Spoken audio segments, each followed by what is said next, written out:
Hello YouTube! Hey guys, it's Fletch. Welcome back to the Big Sky Tactical channel here in Big Sky Country. Welcome back to my reloading table. Today, once again, we're looking at the old laptop. Guys, today I wanted to talk to you about HR 822, the National Reciprocity Act or National Right to Carry Act. Lots of different names that people are calling it or that it's going by, but basically it's HR 822. So from now on, we'll just call it HR 822. Today I saw a good video that FirearmPop did about his opinion on HR 822. And before I go on, this should not be misconstrued as an attack on FirearmPop, or that I think he's wrong, or that he's an idiot, or anything like that. I proudly subscribe to FirearmPop, and if you're not subscribed to him, I highly suggest that you go check out his channel. He's got a lot of great content on there. Freedom-loving American, has some good information on there. Regularly does a series on the armed citizen, talking about regular people like you and I that have saved their lives or others with the use of their firearm for self-defense. So anyways, the video was done by FirearmPop. And just to kind of give you my opinion of what FirearmPop was saying, he was basically saying that he thought that it was a good idea if people that got a concealed carry permit in any state, that it should be recognized in any other state. And on the outside, I absolutely agree with that with you, FirearmPop. In my opinion, we should have constitutional carry in every state, and that would that would solve it. The Constitution's the only permit we need. But alas, we're not there yet. So we have to deal with the situation the way it is right now. And FirearmPop went on to read, I believe it was probably some information from Heath Schuler and some of the other organizers that are promoting this HR 822, and saying that yes, there's some people that are generally pro-gun that are against it, and the bill does say this, the bill doesn't say that. And, I wouldn't disagree with anything that FirearmPop said or his opinion on that. Having said that, I do have issues with it. And I just wanted to share them with you guys, and hopefully, we can have a meaningful discussion on this, because I believe that this is an important topic.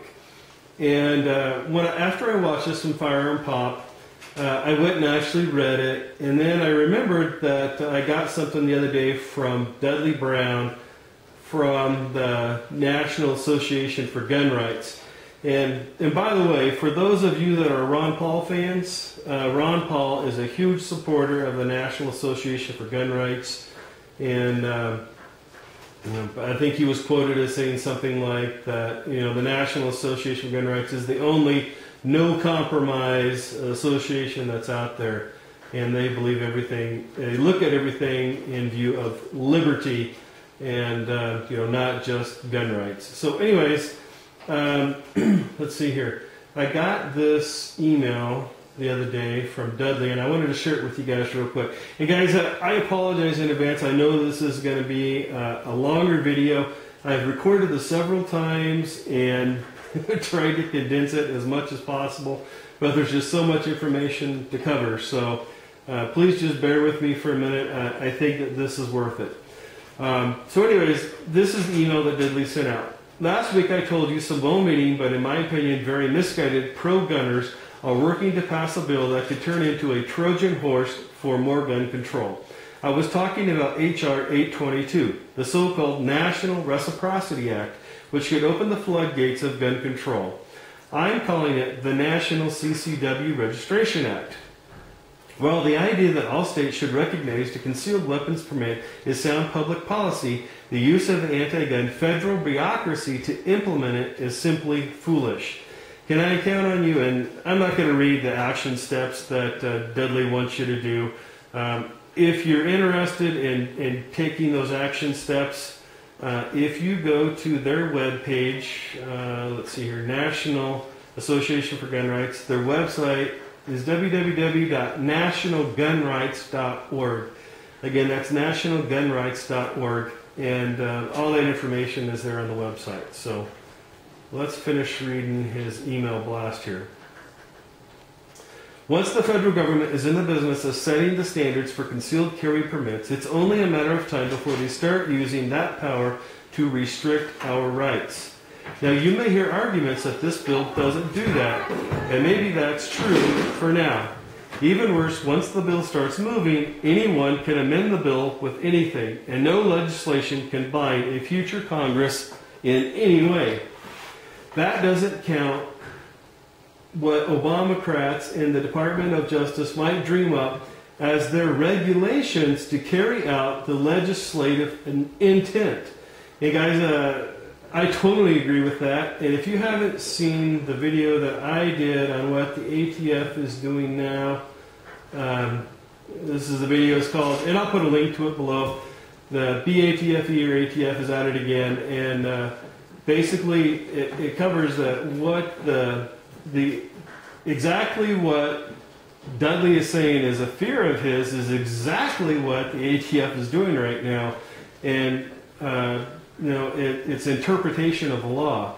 And the ATF right now is telling states that if someone is a registered medical marijuana user, that they may not sell firearms to that person.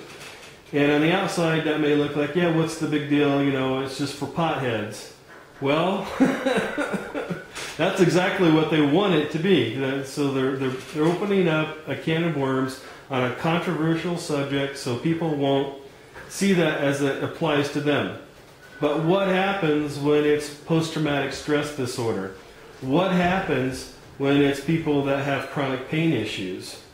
What happens when it's people that take antidepressants? There's already states that have laws about that for antidepressants.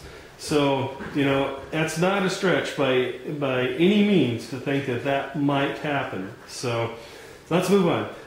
Gun owners have enough trouble with the Republican-run executive branches implementing the law improperly. Does anyone really think that the Obama administration is going to treat gun owners fairly? Commentary on that. Yes, I absolutely agree with Dudley on that. If you look at Eric Holder at the ATF and what is going on there, the way that he's being protected, he's still in the position that he's in, even after the gun runner or Fast and Furious issues there. It appears as though that he has certainly, at the very least, perjured himself, as well as the people that were under his charge, either through incompetence, malfeasance, or misfeasance, however you want to put it, responsible for the death of a federal agent because under their instructions, we're told to allow firearms to pass to drug cartels. That's kind of the Reader's Digest condensed version of that. So yeah, I absolutely agree with Dudley on that. I don't trust that won't be abused. So continuing on. I know many of you are frustrated that you can carry in some states but not others. I'm frustrated too.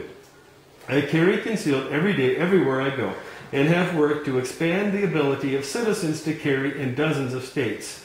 I believe that I should be able to carry concealed without a permit in all 50 states.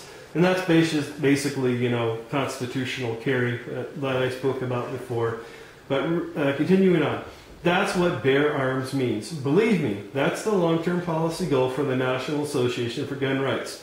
But mark my words, H.R. 822, the National CCW Registration Act, will become nothing more than a Trojan horse for even more federal gun control.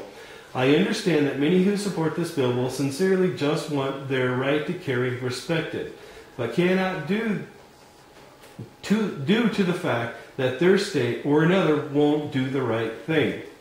The devil is in the details, as the details are where H.R. 822 gets sticky. This bill isn't just about the right to carry for self-defense. It's a battle over the role of government and the ability to restrict our Second Amendment rights. Once gun owners let the Obamacrats start mandating whether states recognize permit reciprocity, they will want to mandate what it takes to get and keep those permits. So this is what we could be talking about. All of these things could possibly happen. More onerous standards to acquire a permit so that only FBI agents can muster, that they can pass the muster.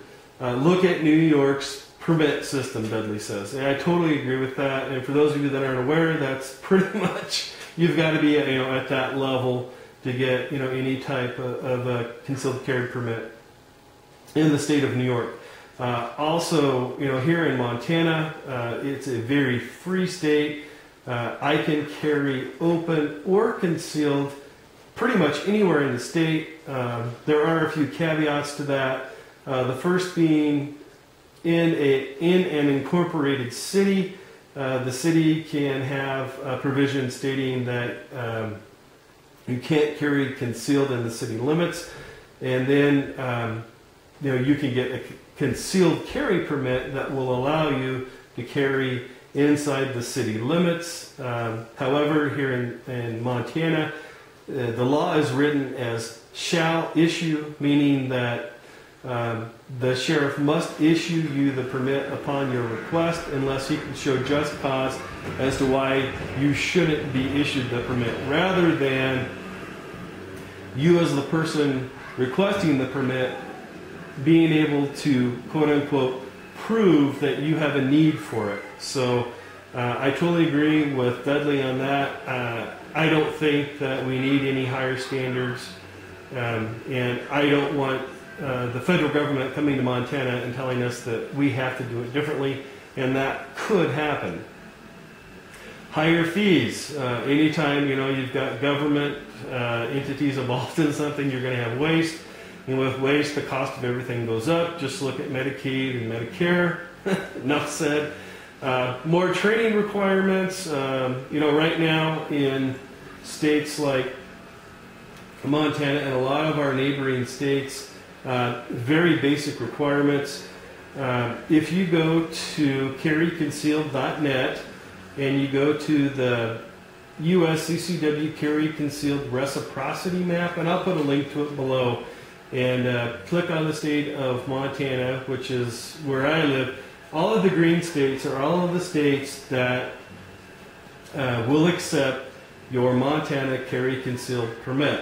So I don't have to have an in-state permit or out-of-state permit for any of those other states. They recognize Montana's. And basically what Montana says is that if you're active duty law enforcement officer, if you've had a basic safety course like hunter safety, or a DD 214 proving that you were in the armed forces, in the service, that's basically good enough. There's no requirement that you have to take a CCW class, and I could easily see that happening if the federal government was in charge of that. While I do think that CCW classes are good, I don't think that it should be a requirement. So I agree with Dudley on that point as well, that is something that could definitely happen.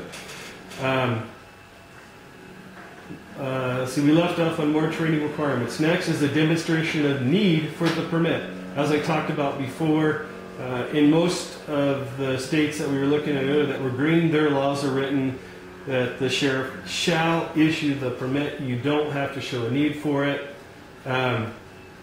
More frequent renewal periods. In Montana, my CCW is good for 5 years. But again, anytime you allow the federal government to get in the middle of something, and I just, personally, I don't see a need for the federal government to be involved in it.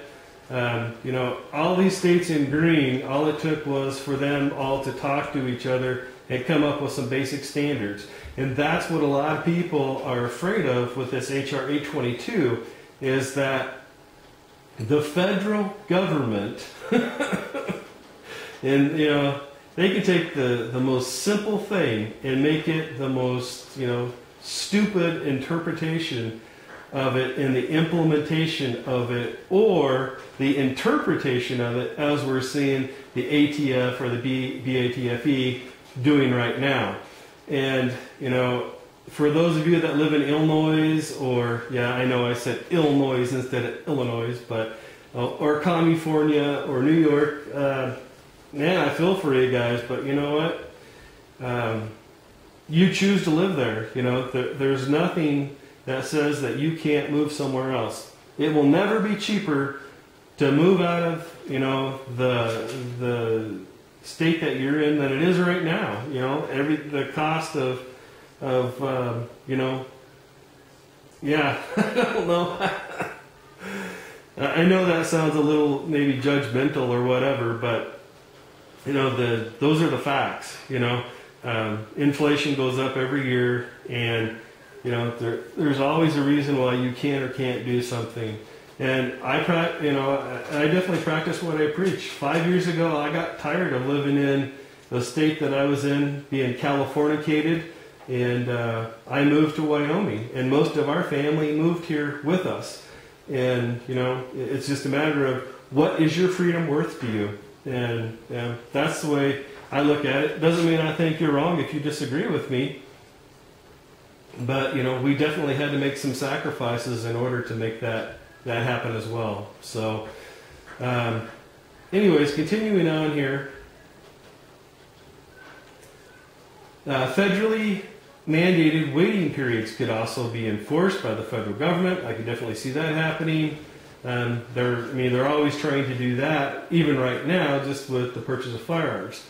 A national database of all permit holders accessible by Attorney General Eric Holder. Again, I have a huge issue with that. I could definitely see that happening. There's even a big push right now, again for the national ID card with biometrics in it and everything.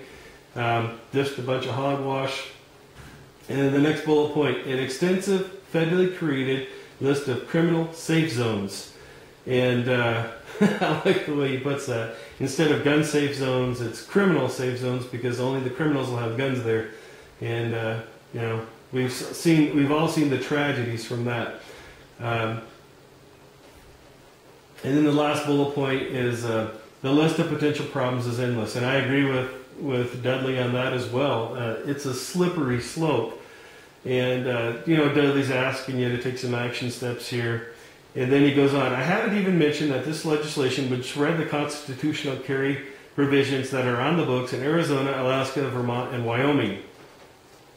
In FirearmPop, I sort of agree with you that the people in those states can get out-of-state permits in places like Arizona, for example, or excuse me, Utah as an example is a state where you can get an out-of-state permit pretty easily. That's recognized in a lot of other states. But in my opinion, that's an onerous requirement. I don't think that you should have to travel to Utah or wait for a Utah authorized instructor to come to your state to put on a class, if that's even allowed in your state. So personally, I just don't agree with that. And then Dudley goes on, it doesn't stop with just concealed carry. They'll co-opt the bill to expand the National Brady registration check system to block military veterans with PTSD or individuals with misdemeanor convictions from even owning firearms, much less the use of them for self-defense. I totally agree with Dudley on that. We're already seeing that with the BATFE or ATF. I'm old school, I call it ATF. But yeah, I totally agree with that, and we're already seeing that and already talked about it. So moving on, I don't believe the intentions of the bill sponsors are intrinsically bad. They're just naive and misguided. I don't know if Schuler and some of the other people are necessarily naive or misguided. My personal take on that is, if you look at the Hegelian dialect, problem, reaction, solution, the problem is that people are frustrated because they can't concealed carry in their state, or when they travel to another state, their permit is not allowed or respected. The reaction is that people are understandably upset and mad. The solution in this case, is this HR 822. But in almost all cases, almost all, the solution that is brought about ends up being a bad thing for liberty. And just like Dudley's saying, I can definitely see where this is a very slippery slope. Many statists in Washington will co-opt HR 822 as part of their grab for more federal power and less individual liberty. Even now, the statists in Congress are trying to adopt a national ID card. I talked about that a little bit earlier, complete with biometric data, and they're forced into states to conform to the mandated driver's license quote-unquote standards. The National Association of Gun Rights has been part of a group of liberty-minded organizations with a past state legislation forbidding cooperation with a national ID card. While many in the institutional gun control lobby will tell you this is a step forward for CCW permit holders, make no mistake, the National CCW Registration Act is a misguided attempt to protect our gun rights. It's like asking the fox to guard the henhouse.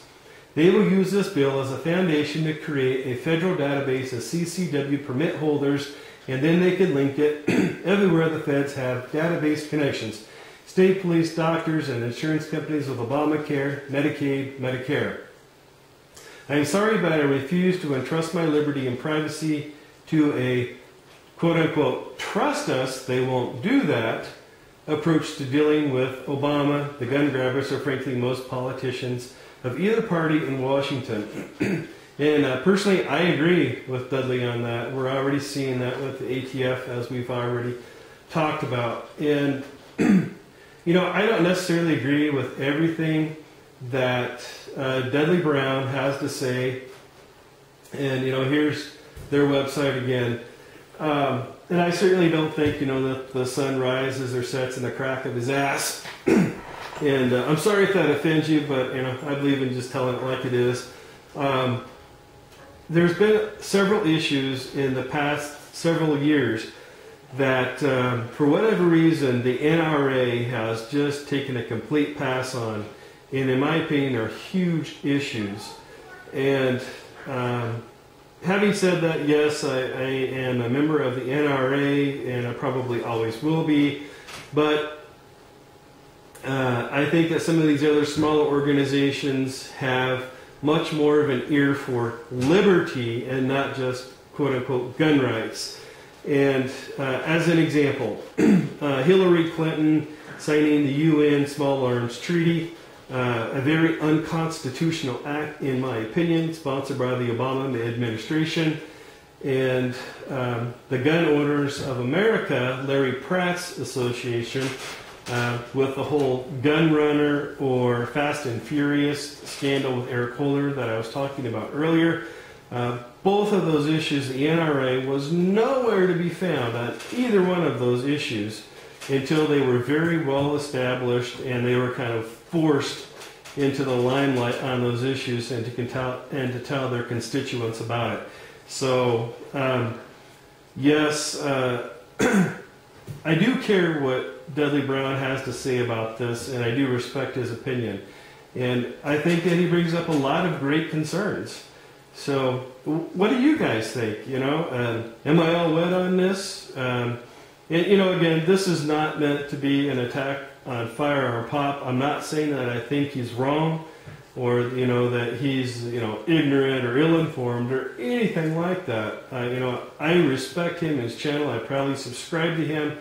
But, these are concerns that I have with it, and I think that a lot of other people do. So let's have a good discussion about it. What do you think? What's your opinion on it? How can we have something like HR 22 but not allow it to be abused by, either this administration or a future administration or Congress? Because there's no way to pass that, in my opinion, and not have that happen, because it's already happening now at the ATF. And I'm not comfortable with it, just myself personally. Alright guys, so, just to wrap this up, and I understand that, like FirearmPop was saying, that, the bill doesn't necessarily directly address these things. However, I think that these are very reasonable and prudent concerns that freedom-loving Americans should be considering right now. And just to kind of name them off one more time real quick, more onerous standards to require a permit, again, making it so hard that, many people can't get a permit, or even at some point so high that most cannot get a permit. There's many states that are already doing that. Charging higher fees, government waste, just look at Medicare, Medicaid. Yeah, I can definitely see that happening. Higher training requirements, yeah, I can definitely see that happening. More government bureaucracy, more levels of government red tape, being a quote-unquote authorized, training instructor for that, having to take an authorized training class. Well, then someone has to write all the curriculum, and, it's just more government, more waste. A demonstration of a need for a permit, again, according to interpretation, like the ATF is doing now, instead of making it shall issue, they could just simply, change the definition or the reading of it to be, instead of being shall issue, they'll make it so that you have to prove a need for it. More frequent renewal periods, yeah, I could definitely see that happening again as well, because that generates revenue. The more, if you have to reauthorize it every year, then that becomes a revenue generator. The next bullet point, federally mandated waiting periods. That one probably, to me, is not as big an issue as the others, but I can definitely see that happening as well, especially, now that, there's already waiting periods in some states. So there's many states that wouldn't have a problem with that at all. The next bullet point, a national database of all permit holders accessible by the Attorney General Eric Holder. I could definitely see that happening as well. Just like, through NCIC, you can get driver's license records from pretty much every state except for some reason California. I don't remember what it is right now, but just ask anybody you have that's a cop, or the sharing of information. Yeah, it will happen. It's not a matter of if, it's only a matter of when. And then the second to last bullet point, an extensive federally created list of criminal safe zones. Again, because same thing here, if they're going to standardize the requirements for everything, then, they're going to standardize safe zones. And again, the only thing that you get from a quote-unquote gun safe zone is a criminal safe zone, because they're the only ones that will have firearms there. And it's a very slippery slope. And I think that all of these issues that Dudley brings up here are issues that need to be addressed. And I don't know how that you could write those into the HR 822, and not only that, but I'd be willing to bet you that they wouldn't write things in there to be, to make sure that these things didn't happen, because they would want to reserve the right to be able to do those things. And so, yeah, for me, just my opinion, I'm not comfortable with it. I do not like HR 822. But like I said, what is your opinion? How do you see it? I think you would have a hard time convincing anyone that these issues that are brought up here, aren't things that that could definitely happen, because many of them are already happening. But even then, what steps can we take as the American people to make sure that these things don't happen, because they already are. And yeah, anyways, let's have a civil and open debate about this. What are the strengths and weaknesses of HR 822? tell us what you think. All right, guys, that's all I had today. Thanks for bearing with me. God bless.